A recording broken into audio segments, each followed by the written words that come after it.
আসসালামু আলাইকুম, কেমন আছেন সবাই? তো আপনার ফোনের যদি কল ফরওয়ার্ড করা থাকে, আপনার ফোনে যখন কল আসে তখন সেটা অন্য নম্বরে চলে যায়।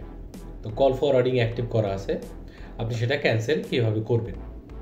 তো এখানে স্ক্রিনে দেখতে পাচ্ছেন, এখানে কিন্তু কল ফরওয়ার্ডিং অ্যাক্টিভ আছে।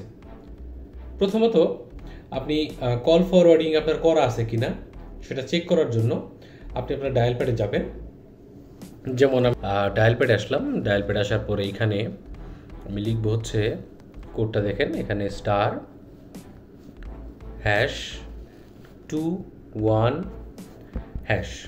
তারপরে আপনি এই কোডটা ডায়াল করে দিবেন আপনার যে সিমে প্রবলেম হচ্ছে কল যাইতে, মানে কল ফরওয়ার্ডিং হচ্ছে যে সিমটায় সেইটা। তো আমরা এখান থেকে কলে ক্লিক করে দিলাম, তারপরে এখানে সিমের অপশন আসলো। আমরা কি করব, যে সিমটাতে প্রবলেম সেই সিমটাতে ক্লিক করে দেবো, ঠিক আছে? তো ক্লিক করে দেওয়ার পরে কোডটা স্টার্ট হয়ে গেল।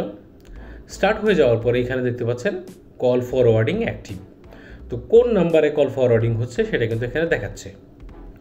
তো এখন আমরা চাচ্ছি যে আমরা কল ফরওয়ার্ডিংটা অফ করব।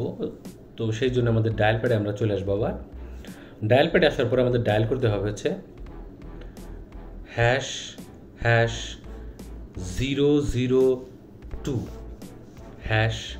তারপর আমরা কল বাটনে চাপবো। কল বাটনে চাপার পরে যে সিমটার মধ্যে প্রবলেম সেই সিমটার মধ্যে আমরা ডায়াল করে দেব।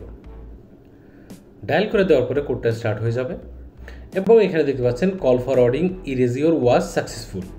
আপনার কল ফরওয়ার্ডটা কিন্তু সাকসেসফুলি কমপ্লিট হয়ে গেছে। যদি আপনার কল ফরওয়ার্ডিং প্রবলেম থাকে, আশা করি এই ভিডিওর মাধ্যমে আপনার প্রবলেম সলভ হয়ে যাবে। ভিডিও ভালো লাগলে লাইক করবেন, শেয়ার করবেন, কমেন্ট করবেন। এখনকার মতো এই পর্যন্তই, কথা হবে পরবর্তী ভিডিওতে।